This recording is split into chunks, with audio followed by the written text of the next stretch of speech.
Yeah, I made some criteria. Now that looking back on it, like it wasn't very good criteria. I actually went really hard on myself, so I didn't get the excellent.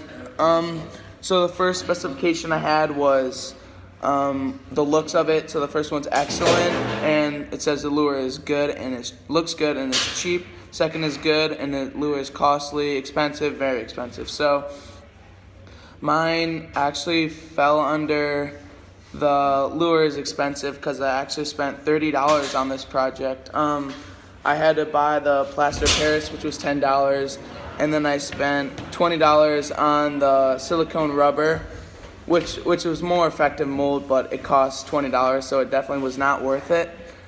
Next criteria I had was the lure excellent, good, okay, mediocre. I had comparable to store lure, looks nice, good quality, and it's a working lure. So mine was in between quality and working lure because like it did function, but like it wasn't very good, but it was okay. So I would put it in between the mediocre and okay. Next I had the lure catches fish, works excellent.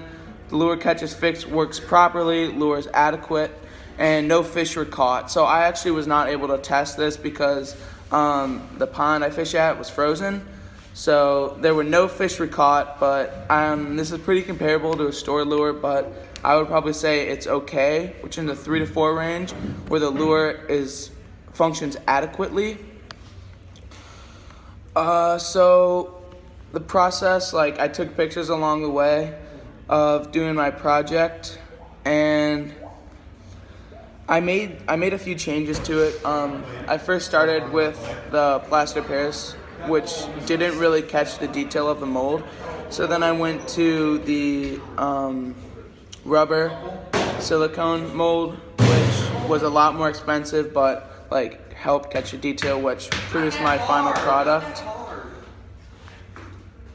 So self-management skills. I really did not want to do this project. So, and when I started and when I finished, I also did not want to do it. So I suffered from procrastination, and I just didn't want to do it. So I was lazy as well. What was tenure? He said, fuck